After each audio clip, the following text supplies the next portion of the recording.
Okay, here we are at the Boston International Book Fair. It's November 17th, around 10 o'clock in the morning, and our first interview today is going to be with Chuck Roberts from Wonder Book and Video.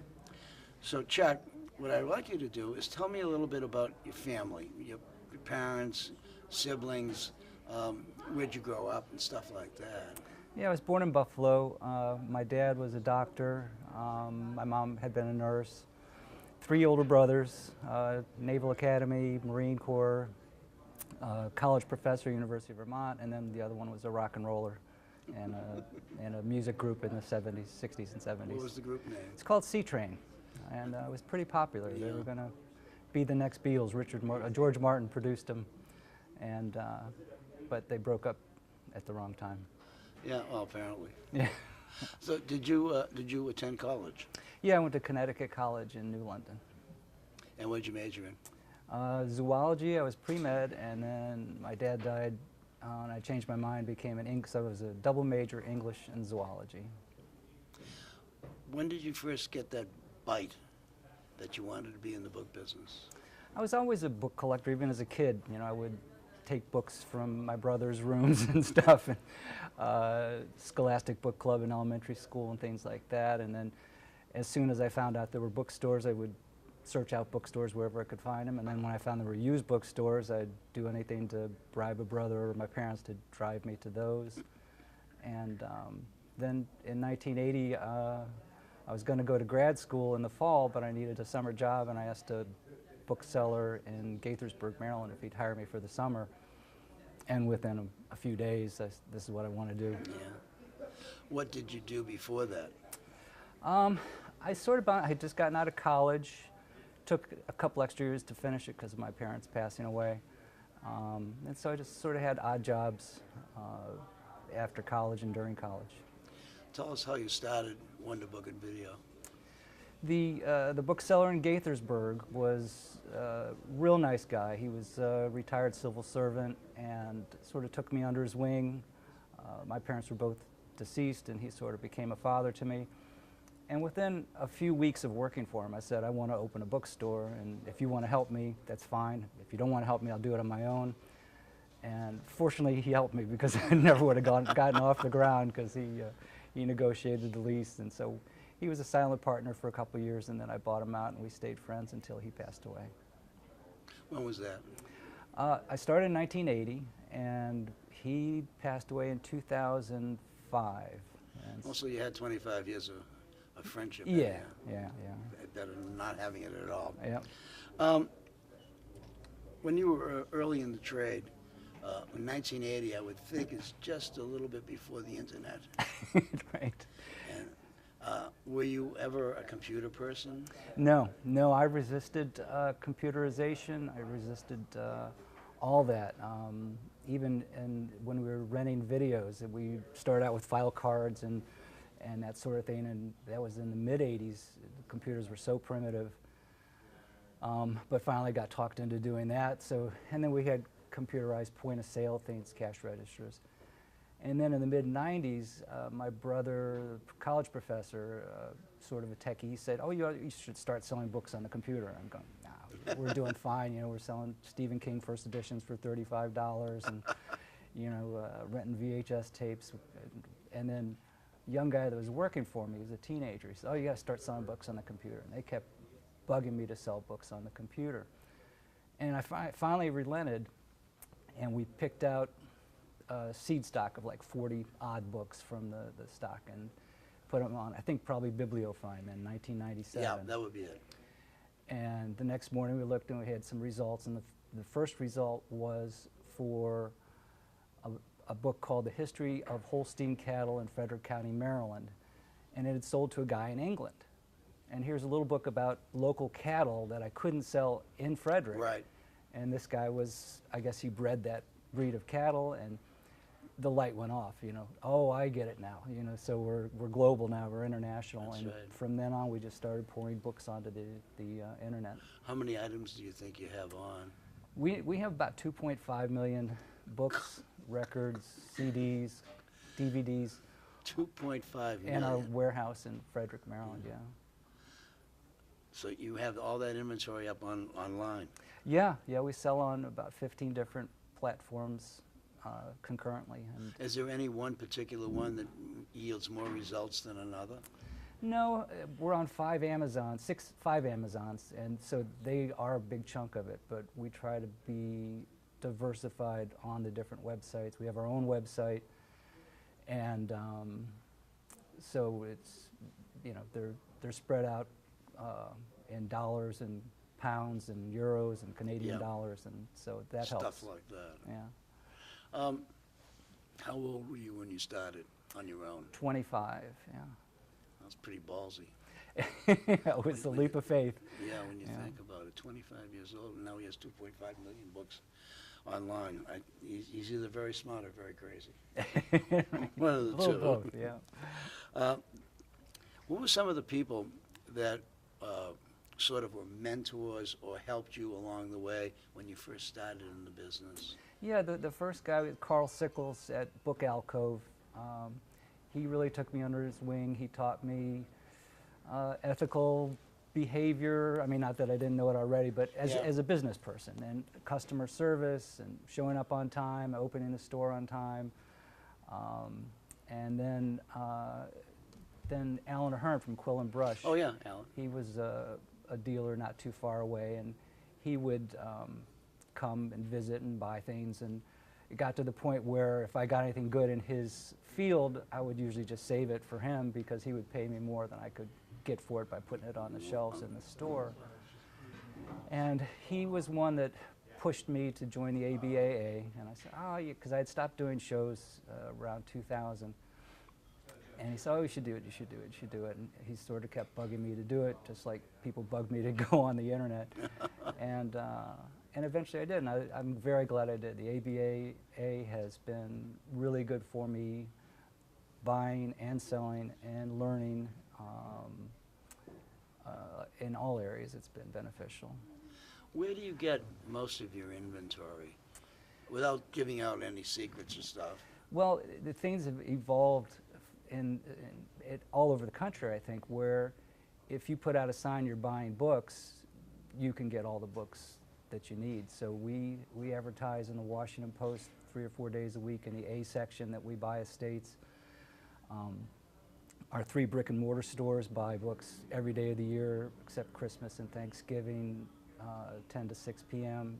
And we buy everything that people bring us, even if it's average, because we found that casting that wide net helps to bring in really nice books, as well as being a service to people that just want to get rid of their books. So we do a lot of house calls in the Mid-Atlantic, have book scouts that bring us books, just any way we can get books.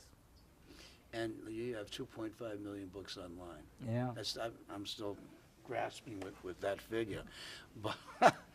But you said when you first started to get onto the internet, you sort of like had to be pushed in a sense. So was the transition for you easy, or obviously it was probably difficult because you resisted it to start with? No, once I saw what it meant, and it made books that were locally unsellable sellable. If we had a book on mosquito antennae, the odds of somebody walking into the Frederick store and buying that were minuscule. But you put that online, and some guy in Panama is all over it, and we embraced it pretty quickly once we found out what it was. Well, yeah, the benefits of it, really tremendous. Since you started, besides the internet, what are some of the things that you've noticed about the trade, how it's changed? Well, there's far fewer stores. I mean, when I first started, there was probably 100 brick and mortar stores in the greater DC region. Yeah. And a lot of the ones that didn't embrace the internet got closed up. They just couldn't compete. So that's one of the changes, is there's just not many brick and mortar stores anymore. And really, our stores would have been gone if the internet hadn't been able to support them in the early 2000s, because the store sales were going down while the internet sales were going up. But the stores provided a way for us to get books to feed the internet. So that's one of the big changes. but you know, we went through the doom and gloom, you know, in 2008 and Yeah. 9 and 10 of the Kindle's going to destroy the book. You know, nobody's going to read paper-bound books anymore, printed books, and I always had faith that the book was going to endure, and I think it's going to endure for a long time. And certainly the kind of books you find in this Boston Antiquarian Book Fair are going to be around forever. I would think so. I would hope so in any case. If you were entering the book trade today, you know, do you think you could handle it? Do you think it's possible to come into the book business, here we are in 2016, and make a go of it? Yeah, you see a lot of young dealers here and at other shows, and there are actually younger folks opening brick and mortar stores, and you just have to find your passion and find your niche, and then just throw yourself at it, and you have a good chance of succeeding if you believe in it. You have a lot of niches. Yeah, yeah, You have a lot of niches. yeah, I never could make up my mind. Yeah. What do you see? What do you see are the great challenges that face us as booksellers going forward? Getting the next generations hooked on books, and that's why a show like this is so great, because they're going to let the young people in for free today, And tomorrow. and they'll be able to see these things. And once you see and touch, you know, a book, it can connect you with your childhood, with your dreams, with your passions. And if you get a book in somebody's hands, it can make them a lifelong book lover. It's a good philosophy. I would hope that a lot of young people would be interested in books and not just putting up prints in their office or a map of where they were born and stuff like that. What was your best remembrance of a great find?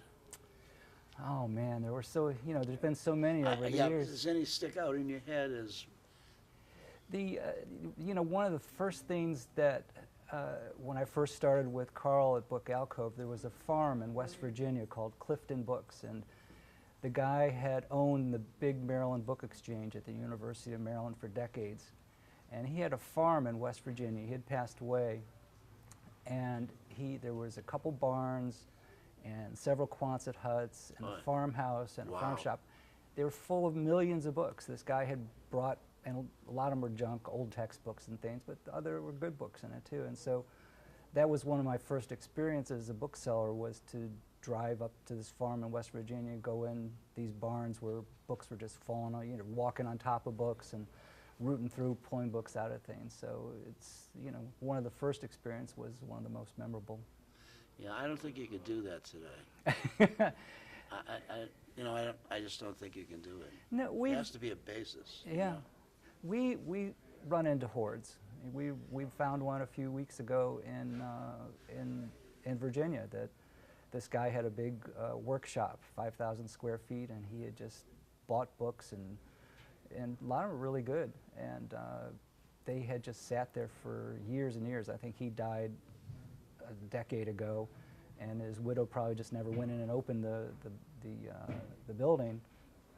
And then we went in there, and it was like a time capsule. It was, saw things that were really exciting. So, and that keeps it fun. You just, not a day goes by I don't see books I've never seen before. And, Well, that's the beauty of it. yeah. But sometimes those books you've never seen before, there's a reason for it. Yeah, right, yeah. Yeah, you know what I'm saying? Yeah, yeah. Excuse me. There's a lot of really wonderful booksellers in our organization. You come from a particularly interesting area of the country. Do you see any?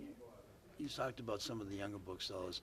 Do you see anyone who you really think is an up-and-comer who's going to be a really super bookseller someday? There's so many of them, and I'm pretty insular, so I don't get out that much. It's unusual that I get out and meet people. And the days of booksellers coming to visit are not what they used to be. In the old days, it used to be so wonderful when I would see somebody like Alan Ahern, John Knott, Other people would walk in the store, and I knew I was going to have a good day. Yeah. Yeah. But a lot of that has changed. But there's a young man that took over Capitol Hill Books in Washington, D.C., Aaron Beckwith, and he's friends with Ellen Golay, who works for Lauren Bear, and that they could be a dynamic. I think Lauren Bear's operation is pretty dynamic. Yeah, I haven't seen it, but from what the pictures I see and from the issue catalogs he issues, he seems to be one of the bright stars. And he really is. Yeah, he and Garrett Scott. There's a lot of really Garrett's a good Brian guy. Cassidy. Another good guy. They are finding markets for things that they're creating markets, which is very cool. It's very important. Are you married? Yeah. Children? 2 boys, yeah. How old? 28 and 26. Did they go to school? Do they have any? Yeah. Do they have any interest in doing what you're doing?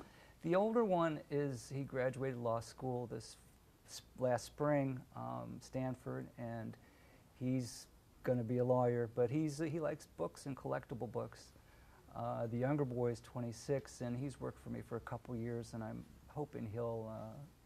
And he's come along a way, and he seems to be interested. So he might take over someday, which would be great.